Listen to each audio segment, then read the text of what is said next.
You know what the worst part is? It's not the cold. It's not the hunger. It's not even the pain shooting through your knees every time you try to stand. No. The worst part is the moment you realize that the people you gave everything to would rather pretend you don't exist than let you step inside their home for one goddamn night. I'm standing outside this building, this beautiful, pristine building with its glass doors and its polished floors and its camera watching every movement, and I can't get in. I'm trying to explain to the young man in the uniform that I just need to see someone on the 4th floor. Just for a moment. Just to talk. But he's looking at me like I'm something that crawled out of a dumpster. Maybe I look like I did. My clothes are worn. My shoes have holes. My hair hasn't been washed in days.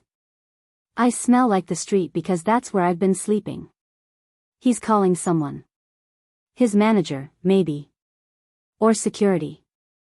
I can see him whispering into his radio, his eyes never leaving me, like I'm going to steal something or cause a scene. And then I hear it, the murmurs from the people passing by. A woman in a designer coat pulls her daughter closer as they walk past. An older gentleman shakes his head. Someone whispers, "She doesn't belong here. She doesn't belong here." Those words. God, those words. They cut deeper than any knife ever could because they're true, aren't they? I don't belong here. Not like this. Not dressed like this, smelling like this, looking like this. But I used to belong here. I used to belong in places far grander than this. I used to walk into rooms and people would stand. They would listen. They would respect me. And now? Now I'm being escorted out of a building lobby like I'm some kind of criminal. The security guard, he's not rough, I'll give him that. He's almost apologetic as he takes my arm and guides me toward the door. "Ma'am, I'm sorry, but you can't be here. If you need help, there's a shelter 3 blocks down on 7th Street. A shelter. He's directing me to a shelter. Like I'm homeless. Like I have nowhere to go. Like I'm nobody. And maybe that's exactly what I am right now. Nobody. I want to scream at him. I want to tell him who I am. I want to pull out some piece of identification that would make his face go pale, that would make him stammer apologies, that would make all these people stop and stare for a different reason.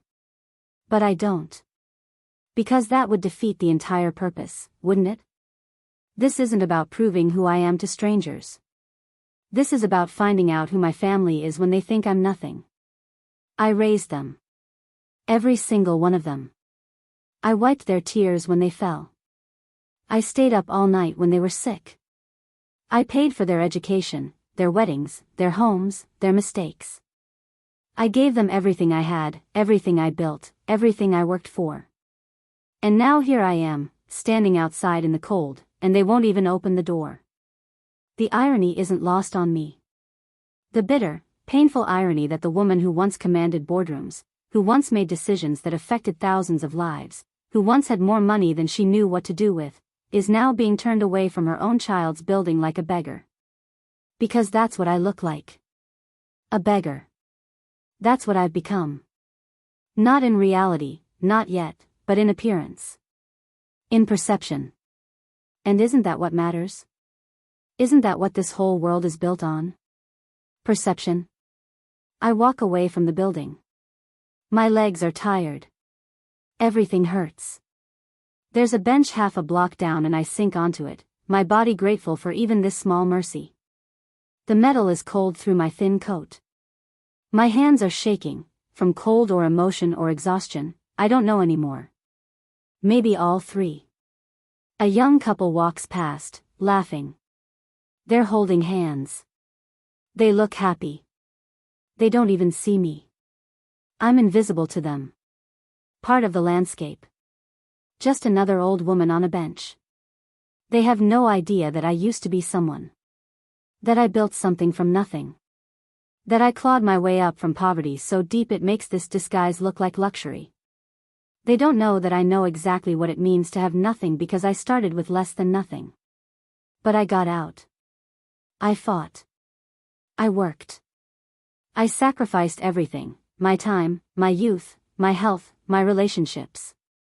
I sacrificed it all to build something, to create something, to leave something behind. For them. For my family. So they would never have to know what it felt like to be hungry. To be cold. To be invisible. And now I'm choosing to feel it again. To remember it. Because somewhere along the way, I lost track of who they really were. I was so busy building the empire, maintaining the wealth, managing the assets, that I forgot to notice what kind of people I was raising.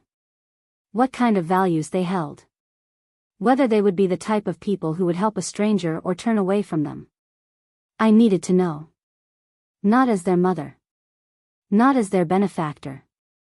Not as the person who signs the checks and pays the bills. I needed to know who they were when they thought I was nobody. When there was nothing to gain from being kind. When compassion would cost them something, even if it was just their comfort, their convenience, their pristine lives. So I planned this. God help me, I planned it. I walked away from everything, the house, the cars, the accounts, the power. I left it all in the hands of my lawyers and advisors with explicit instructions. And I put on these clothes. I stopped bathing. I let myself become what so many people are, invisible, vulnerable, in need. And I came to them. One by one. To see what they would do. The first door was the hardest. Not because I didn't know what would happen, I had my suspicions, but because some part of me still hoped I was wrong. Some part of me still believed that blood meant something. That family meant something. That all those years of love and sacrifice had planted seeds of compassion that would bloom when needed. I was wrong. The second attempt was worse in a different way. At least the first one was honest in its cruelty. There was anger, there was rejection, but there was also emotion. The second one was cold. Calculated. My child, my own child, looked at me with those eyes that I used to kiss goodnight, eyes that used to light up when I came home, eyes that cried on my shoulder when life got hard, and felt nothing. Nothing but discomfort. Nothing but inconvenience. I'm sorry, I can't help you. That's what was said. Simple. Direct. With a tone that was almost kind, which somehow made it worse. But here, take this. Money. A handful of bills pressed into my palm like that would solve everything. Like poverty is just a math problem. Like all I needed was cash and not compassion, not shelter, not family. I tried to explain. Not who I was, that would ruin everything, but just the situation. Just the need. I just need a place to stay for a night. Just one night. I'm not feeling well and I don't know where else to go. The lie felt true as I said it because in a way, it was true. I wasn't feeling well. Not physically, my body was breaking down from days on the street, but emotionally. Spiritually. I was sick with the realization of what my family had become. There are shelters. Programs. Services for people in your situation. People in my situation. Like I was a category. A demographic. A problem to be solved by someone else, somewhere else, anywhere else but here. I really can't help you more than this. I have responsibilities. A family. You understand. I understand. Oh, I understand perfectly. I understand that the child I raised, the child I sacrificed everything for, has learned to value comfort over compassion. Has learned to see people not as individuals with stories and pain and humanity, but as situations to be managed and problems to be avoided. Has learned that family is something you claim when it benefits you and discard when it costs you anything at all. I took the money. Not because I needed it, I could buy this building if I wanted to, but because I needed to complete the picture. I needed to play the role. I needed to see this through to the end, no matter how much it hurt. And it hurt.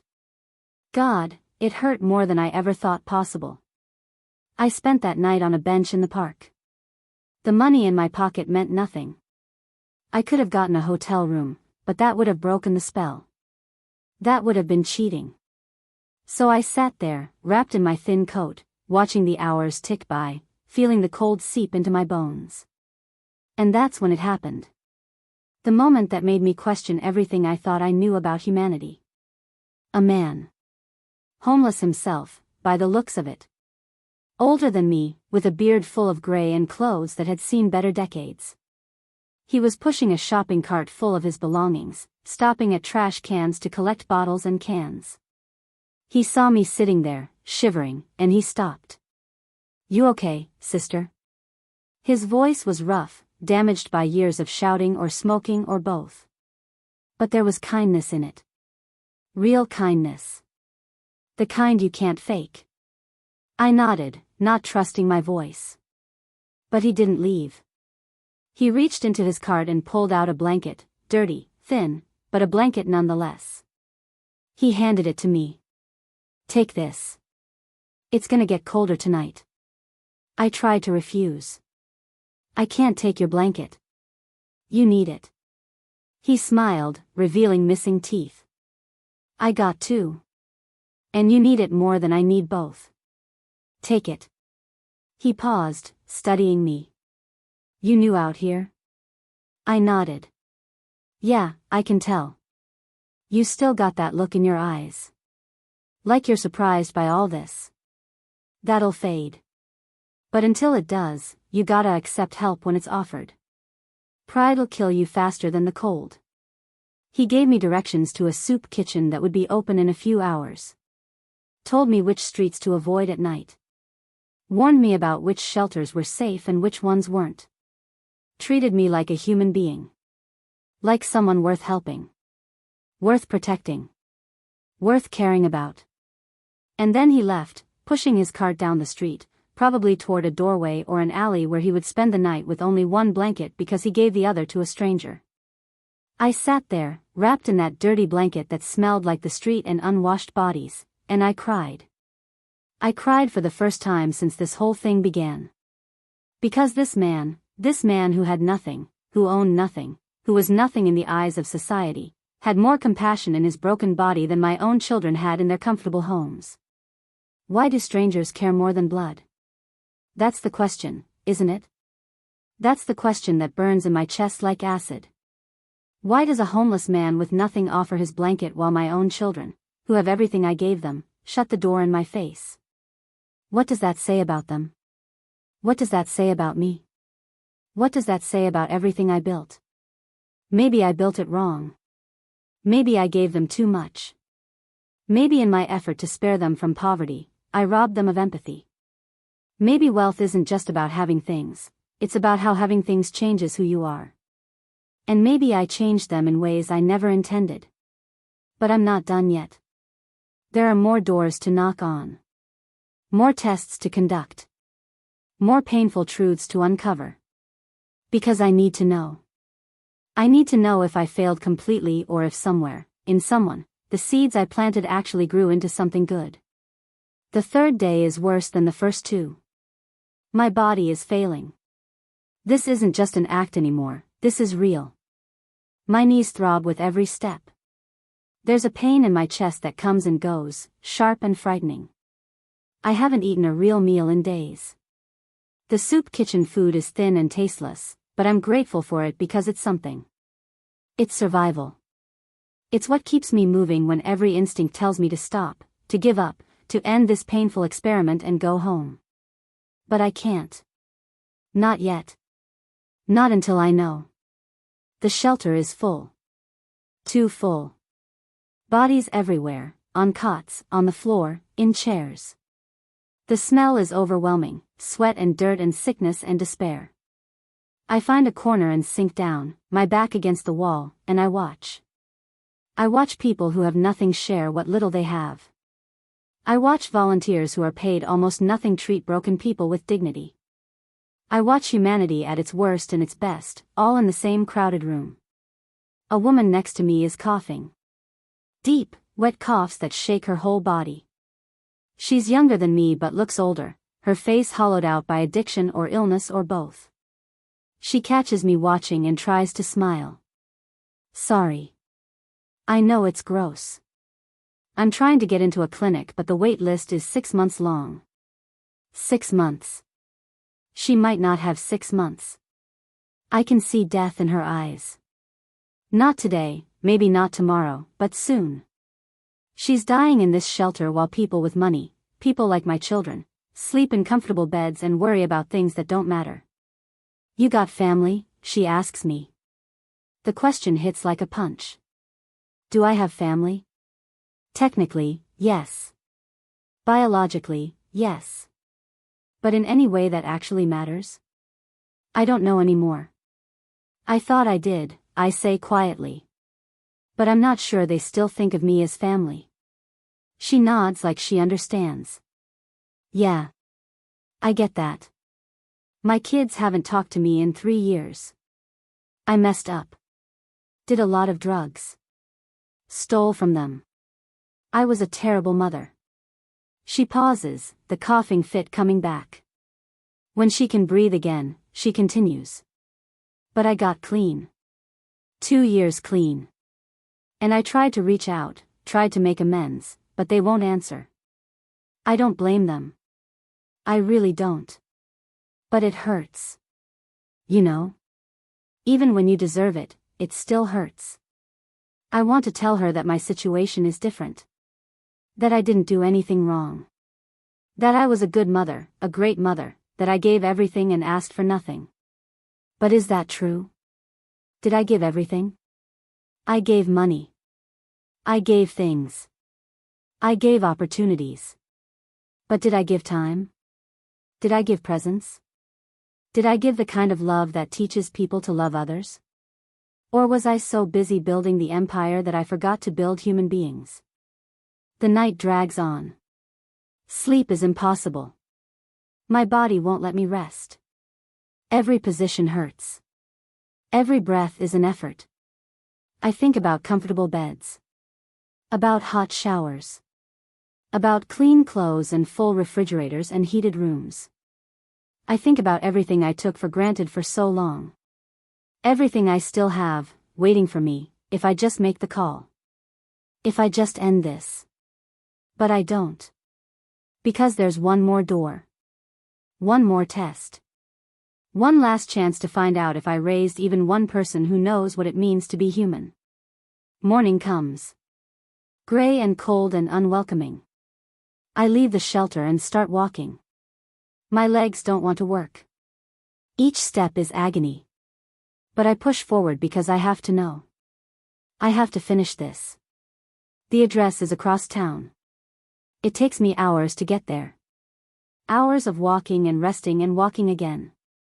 People pass me without seeing me. I'm a ghost. A shadow. Something to step around and forget. When I finally arrive, I stand outside the building for a long time. This is it. The last door. The final test.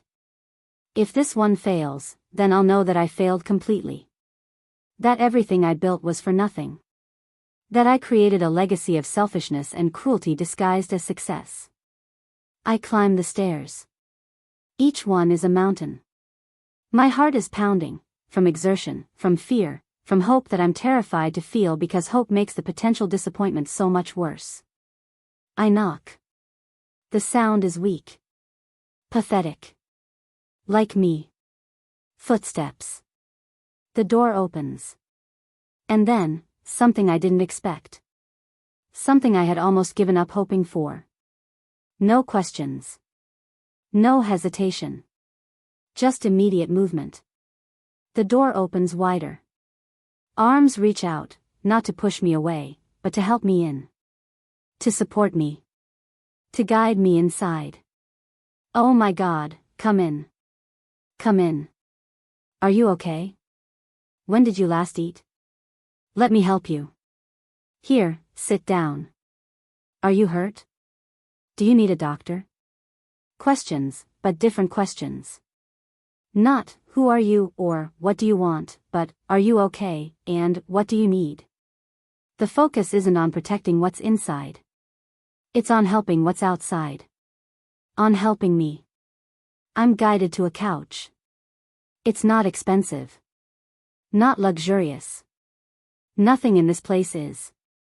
The apartment is small, modest, clean but clearly lived in by people who work hard for every dollar. But it's warm. God, it's warm. And that warmth isn't just the temperature. It's something else. Something I haven't felt in days. A voice calls from another room. Who is it? Someone who needs help. Can you bring water? And see if we have any soup left from yesterday? No debate. No discussion.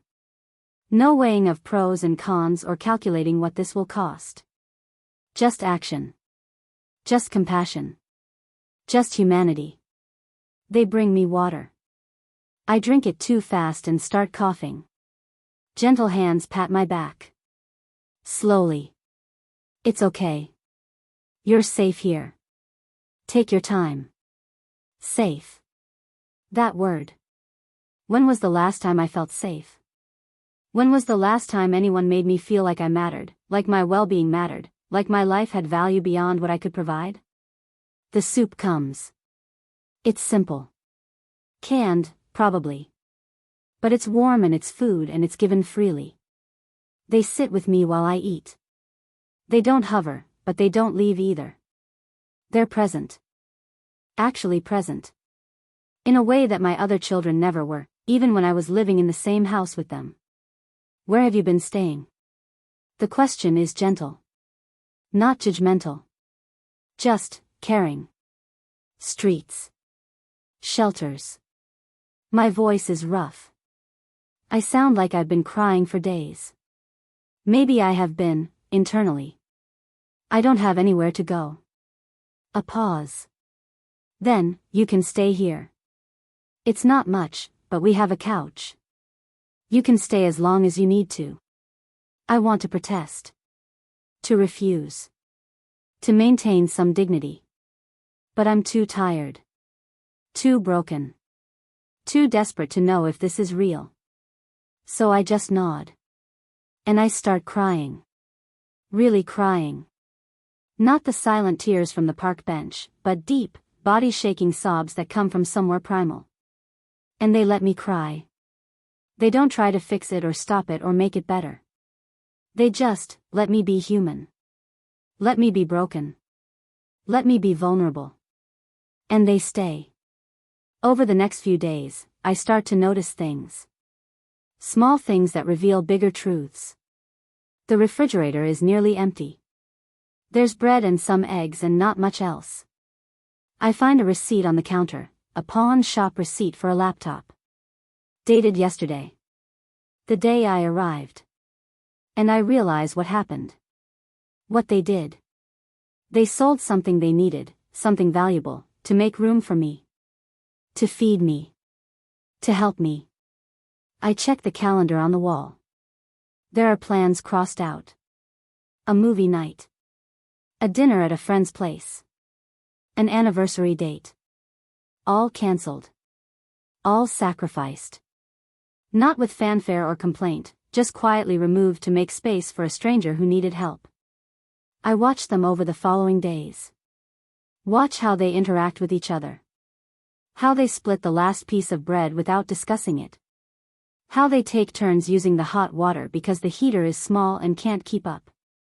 How they leave early for work and come home late, exhausted, but still stop to ask me how I'm feeling. How they never, not once, make me feel like a burden even though I clearly am. These aren't wealthy people. They're not comfortable. They're barely making it themselves. Every dollar matters to them. Every meal is planned.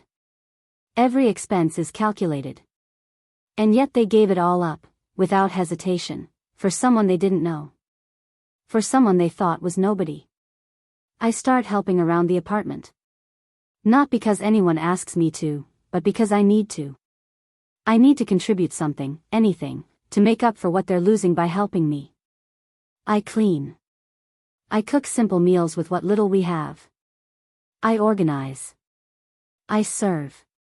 And in these small acts, I feel something I haven't felt in decades: humility.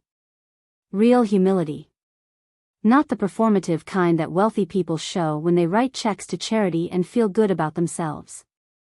But the kind that comes from knowing you're completely dependent on someone else's kindness. The kind that comes from being powerless and having someone choose to help you anyway.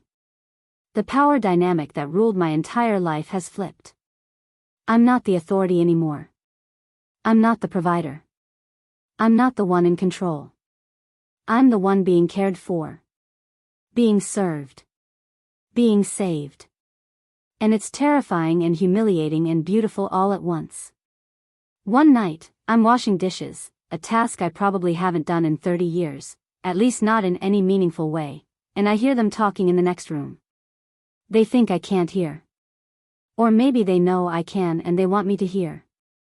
I don't know. We need to pay rent next week. We're short. I know. I can pick up extra shifts. You're already working 6 days. You'll burn out. What else can we do? We can't ask her to leave. Look at her. She has nowhere to go. She's still recovering. A pause. Then, even if this is some kind of test, even if there's something we don't know about this situation, our answer has to stay the same. We help. That's who we are. That's who we choose to be. I have to grip the counter to stay standing. My hands are shaking so hard the plate slips and crashes into the sink. They rush in, worried I've hurt myself. But I'm fine. I'm more than fine. I'm vindicated. Validated. Proven right in a way I desperately needed to be proven right. I didn't fail completely. I raised at least one person who understands what it means to be human. Who knows that being good isn't about what you do when it's easy or convenient or beneficial. It's about what you do when it costs you something. When it hurts. When every logical reason says to turn away, but you choose to stay anyway. But now I have a problem. A big problem. Because I'm still lying. I'm still pretending to be someone I'm not. And these people, these good, kind, sacrificial people, deserve the truth. But if I tell them the truth, what happens? Will they hate me for testing them? Will they feel betrayed that I wasn't really in need? Will it poison this beautiful thing they've done by revealing it was all a setup? Or worse, will they change? Will knowing who I really am change how they treat me? Will the money matter again? Will I become valuable for what I have instead of who I am? I don't know. And I'm terrified of finding out. But the choice is taken from me. Because my lawyers, following the instructions I gave them before this began, have determined that enough time has passed. That the test is complete. That it's time to bring me home. They arrive on a Tuesday morning. 2 men in expensive suits, driving a car that costs more than a year's rent in this modest apartment. They knock on the door with authority. With purpose. With the kind of confidence that comes from wealth and power. The contrast is jarring. Violent, almost. This small, struggling apartment suddenly invaded by the world I came from. The world I left behind. The world that's waiting to reclaim me. My host opens the door, confused by these strangers who clearly don't belong in this neighborhood. Can I help you? We're looking for, they say, my real name. My full name. The name that opens doors and commands respect and appears on buildings and letterheads. I step forward. There's no hiding anymore. No more pretending. I'm here. The confusion on the faces of the people who saved me is heartbreaking. They look at me, then at the lawyers, then back at me. Trying to understand. Trying to reconcile the homeless woman they've been feeding with the name the lawyers just spoke, a name they recognize. A name everyone recognizes. I don't understand, they say. But they're starting to. I can see it in their eyes. The pieces are coming together. The realization is forming. One of the lawyers steps forward, all business. Ma'am, we're here to conclude the exercise as you instructed. The car is waiting.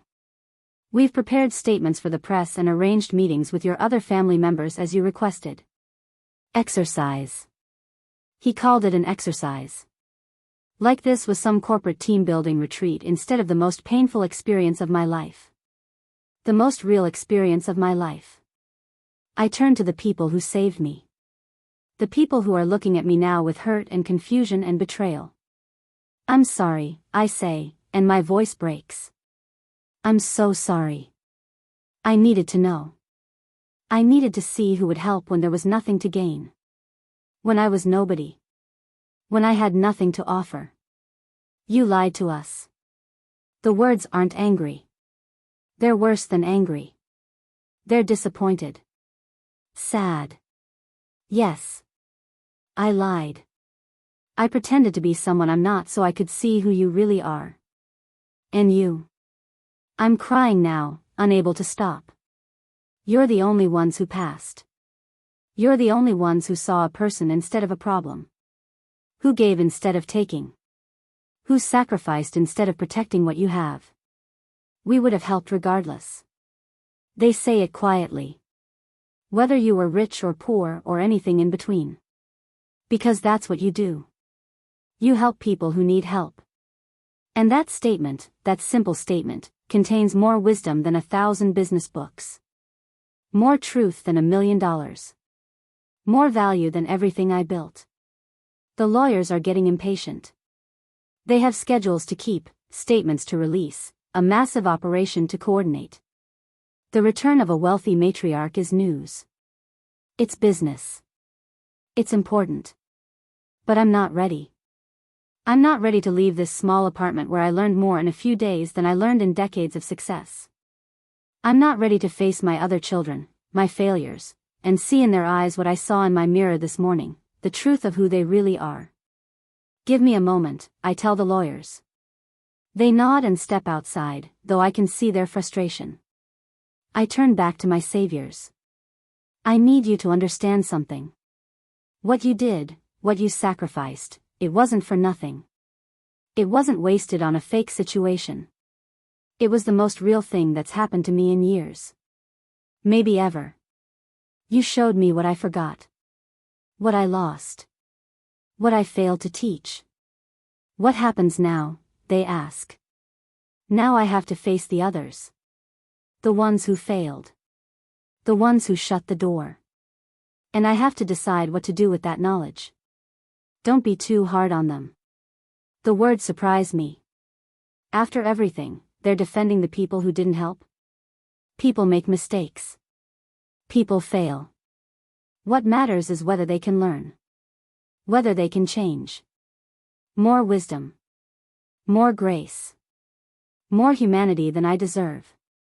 But there's something else. Something I need to say. You're struggling. I saw the receipts. The crossed out plans. The empty fridge. You gave up things you couldn't afford to give up. It was our choice. I know. But I'm not going to let you suffer for being good. That's not how this ends. I look at them directly. I'm going to help you. Not as payment, you can't pay someone for being human. But as acknowledgement. As recognition. You'll never have to worry about rent again. About food. About working yourself to exhaustion. Because you proved that when you have nothing, you'll still give everything. And that's rarer than any diamond I ever owned. They start to protest, but I hold up my hand. This isn't charity. This isn't me solving your problems with money. This is me acknowledging what you taught me, that wealth isn't measured in dollars. It's measured in character. And you're the richest people I've ever met. I leave before they can argue. Before I can break down completely. The lawyers are waiting, efficiently moving me toward the car that will carry me back to my old life. But I'm not the same person who left. I can't be. Not after this. The drive to confront my other children is long. The lawyers brief me on everything that's been arranged. The locations. The timing. The statements. It's all very organized. Very professional. Very cold. We arrive at the first location. It's the one who called security. Who had me removed from the building like I was trash. The lawyers knock. The door opens. And the look on that face, the shock, the confusion, the slow, dawning horror of recognition, would be satisfying if it wasn't so heartbreaking. We need to talk. That's all I say. All I can manage. We sit. The lawyer stands silently by the door. And I speak. I tell my child what happened. Where I've been. What I've seen. What I've learned. I don't yell. I don't accuse. I just present the facts. The cold, brutal, undeniable facts. I came to you for help. You called security. I didn't know it was you. Exactly. You didn't know. And because you didn't know, because you thought I was just some random poor person, I wasn't worth helping. I was worth removing. Worth forgetting. Silence. Heavy, suffocating silence. The thing is, I continue, I didn't need your help. I never needed your help. I could have ended this any time. But someone else, someone with nothing, helped me. Gave me their blanket. Their food. Their home. While you, who have everything I gave you, couldn't spare even a moment of discomfort. I'm sorry. The words sound empty. I didn't know. If I had known. But you didn't help me because of who I was. You would have helped me because of who I am. Don't you see the difference? One is about what you can get. The other is about who you are as a person. The conversation continues, but it's pointless. The damage is done. The truth is revealed. And no amount of apologizing can change what happened. What didn't happen? The second child is similar. More denial. More excuses. More, I didn't know, as if that makes it better instead of worse. Money was offered then. Money as a solution. Money as a way to make the problem go away without actually engaging with it. Without actually helping. You turned me into a transaction, I tell them. Instead of seeing a human being who needed help, you saw a problem that could be solved with cash.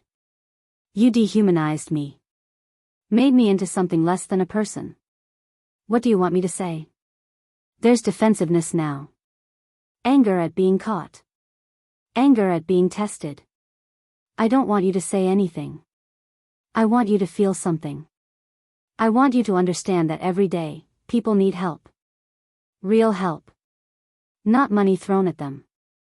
Not directions to shelters. But actual, human, difficult, inconvenient help. And you chose convenience over compassion. You chose comfort over character. More silence. More shame that will probably turn into resentment. More damage that probably can't be repaired. But then there's the final visit. The one who helped. The one who passed. And this conversation is different. Better. Harder in its own way because it's not about confrontation, it's about gratitude and guilt and trying to express something that can't really be expressed. I'm sorry I lied to you. I'm sorry I tested you. But I'm not sorry I know now what kind of person you are. You're the kind of person I thought I was raising. The kind of person I hoped I was raising. The kind of person who makes the world worth saving. We just did what anyone should do. But they don't. That's the problem. That's what I learned. Most people don't. Most people choose themselves.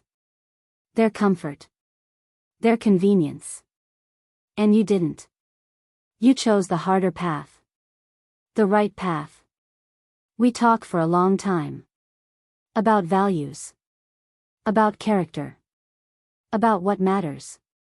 And slowly, painfully, I start to understand where I went wrong with the others. I gave them things instead of lessons. I gave them money instead of meaning. I gave them comfort instead of the discomfort that builds character. I made them rich in everything except what matters. But this one learned something I didn't consciously teach. Maybe from someone else. Maybe from life. Maybe from some innate goodness that survived despite my failures. However it happened, somehow, one of them got it right. What happens now, they ask, echoing the question from days ago. Now I have to decide what to do with all of this. With the knowledge. With the failure. With the success. I pause. The easy thing would be to cut them off. To punish them for failing. To redistribute everything to you because you passed. That seems cruel. It does, doesn't it? But is it crueler than letting them continue to believe that wealth and comfort and shutting doors are acceptable ways to live? Is it crueler than teaching them no consequences for cruelty? They think for a moment. Punishment doesn't heal broken values. It just breeds resentment. If you want them to change, you have to give them the opportunity to learn. To grow. To become better. More wisdom. More grace. It's almost annoying how right they are. We talk about options. About possibilities. About how to turn this painful lesson into something constructive instead of destructive. And slowly, a plan forms. Not one driven by anger or revenge, but by hope. By the possibility that people can change if given the chance. The lawyers are called back in. New instructions are given. It's not what they expected. It's more complicated than simple disinheritance. It requires nuance and thought and ongoing effort. But it's right. I know it's right. The final arrangements are made. The ones who failed aren't cut off completely, but they're not rewarded either. They'll have to work. They'll have to prove themselves. They'll have to learn what it means to struggle, to need help, to depend on compassion from others. Maybe then they'll understand. Maybe then they'll change. But the ones who succeeded, they're recognized immediately. Not with a dramatic will reading or a public announcement. But with security. With stability. With relief. With the knowledge that their sacrifices weren't wasted, that their kindness mattered, that their character has value beyond any price tag. The poorest house showed me the richest truth. I say this quietly, to myself more than anyone else. But they hear. What truth is that? I think for a long moment. About everything I've seen. Everything I've learned. Everything that broke and everything that was revealed in the breaking. That being human isn't about what you have. It's about what you give when giving costs you something. It's about who you are when nobody's watching. When there's nothing to gain. When kindness is inconvenient and compassion is uncomfortable. They nod. They understand. Because they lived it. The lawyers are getting impatient again. There are more meetings. More arrangements. The machine of wealth must keep turning. But for just this moment, I let myself sit in this small apartment that taught me more than any boardroom ever did. I let myself feel the weight of everything I learned. And it's heavy. God, it's heavy. The weight of realizing you failed most of the people you loved most. The weight of knowing that your success created people who only value success. The weight of understanding that all the money in the world can't buy the one thing that actually matters, the willingness to help someone when helping costs you something. But there's also lightness. Relief. Because at least one person got it right. At least one person proved that it's possible to have nothing and still be rich. To struggle and still be generous. To sacrifice and still find joy. That's something. That's enough to build on. As I stand to leave, they stop me one final time. Thank you. The word surprised me. For what? For lying to you? For testing you? For making you sacrifice when you couldn't afford it? For reminding us why we do it. It's easy to get tired. To get bitter. To start thinking that maybe everyone else has it right, that we should protect what we have and stop caring so much about others. But you reminded us that this is who we want to be. That kindness is worth the cost. That being human is worth the struggle. I hug them. Really hug them. Not the polite, performative hugs of wealth and social obligation. But the desperate, grateful, human hugs of someone who was drowning and got pulled to shore. I love you, I say. And I mean it in a way I haven't meant anything in years. We know. We always knew. Even when you were pretending to be someone else, we knew. The lawyers finally pull me away. The car is waiting. The world is waiting. My old life is waiting to swallow me back up and pretend this never happened. But it did happen. And I'm different now. Broken and repaired in new ways. Humbled and elevated simultaneously. Rich in knowledge I didn't have before, poor in illusions I can't maintain anymore. The drive back to my real home takes hours.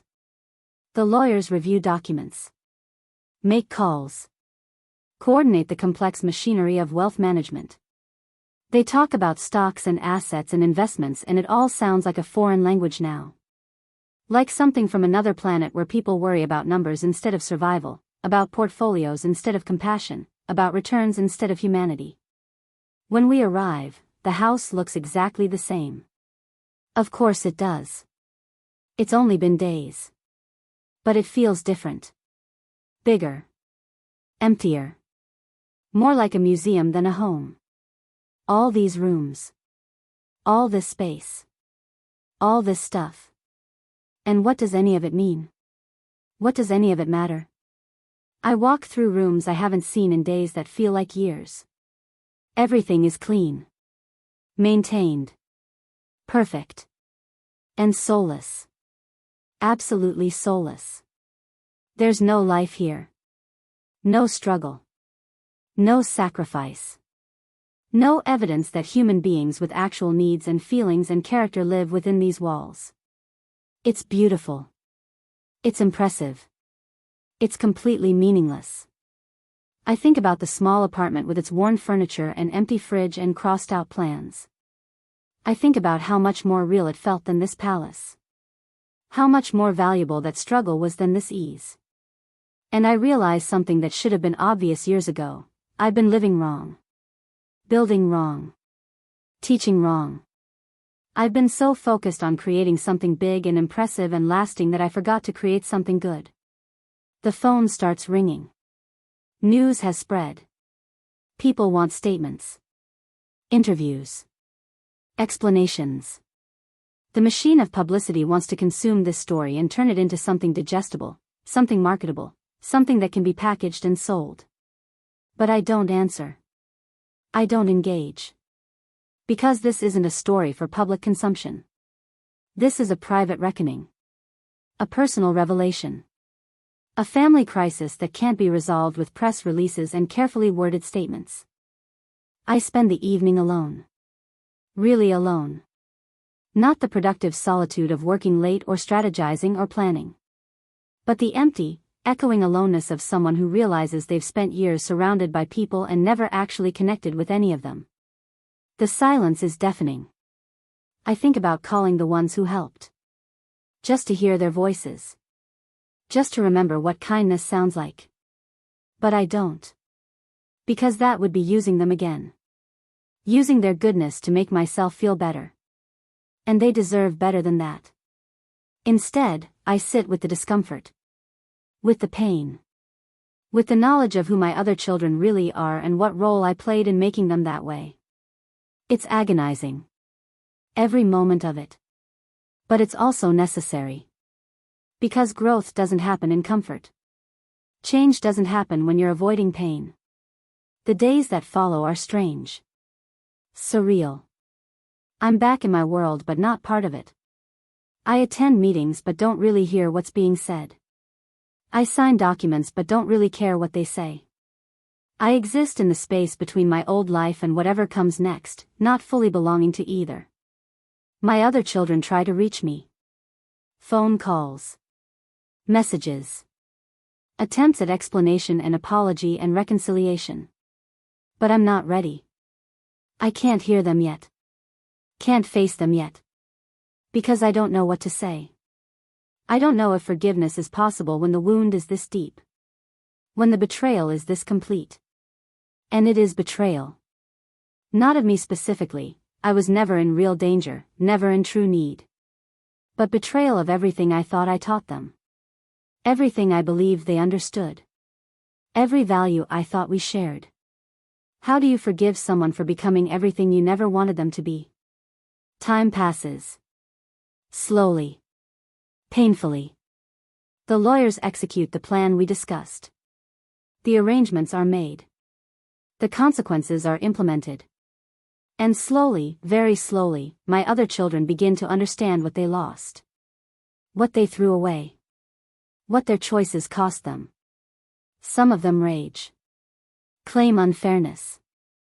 Insist they're being punished for not recognizing me, as if that's the issue. As if the problem was failing to identify their mother instead of failing to be human. But some of them, not many, but some, begin to understand. Begin to change. Begin the hard work of becoming people they should have been all along. And for those few, I allow hope to creep back in. Not trust. Not yet. But hope. Hope that people can change. That failures can be learned from. That broken things can be repaired. The ones who helped don't change. They don't need to. They continue living their lives with the same values, the same character, the same willingness to sacrifice. Except now they can breathe a little easier. Worry a little less. Know that their kindness was recognized even if they never did it for recognition. And me? I change completely. I redirect my focus. Not away from wealth. I'm not naive enough to think poverty is virtuous in itself, but toward what wealth should be used for. Not hoarding. Not legacy building. Not creating comfortable lives for people who need discomfort to grow. Instead, I invest in people like the homeless man who gave me his blanket. Programs that don't just throw money at problems but actually help humans be human. Organizations that understand that poverty isn't just about lack of resources, it's about lack of dignity, respect, connection, hope. I become, in my own way, what my saviors were to me. Not a provider of things but a recognizer of character. A supporter of goodness. A believer in the possibility that people can choose to be kind even when kindness costs them everything. It's harder work than building a business empire. It's messier. Less clear-cut. Less satisfying in the immediate sense. But it's real. It's true. It's right. And slowly, painfully, one day at a time, I start to feel like maybe I'm finally doing what I should have been doing all along. The story doesn't end neatly. There's no perfect resolution. Some of my children change and some don't. Some relationships heal and some remain broken. Some pain fades and some stays sharp and fresh and agonizing. But that's life, isn't it? That's the reality that I was insulated from by wealth and power and control. Life is messy. People are complicated. Growth is painful. And sometimes the richest truth you can learn is that having nothing reveals everything. I sit here now, months later, in my large house that feels smaller somehow. Less oppressive. More like a tool than a trophy. And I think about those days on the street. Those days of being nothing to everyone except the people who mattered. And I don't regret it. Not one painful, humiliating, revelatory moment of it. Because I needed to know. I needed to see. I needed to understand what I had created and what I had failed to create. And now I know. The poorest house showed me the richest truth, that being human costs something. That compassion requires sacrifice. That kindness has a price. And that the people who are willing to pay that price, who give even when giving costs them everything, are the only ones who truly understand what wealth means. Everything else is just numbers. Just things. Just noise. But character? Compassion? The willingness to help when helping hurts? That's real. That's valuable. That's the only currency that actually matters. And I was taught that lesson by people who had nothing to give except themselves. And that was everything.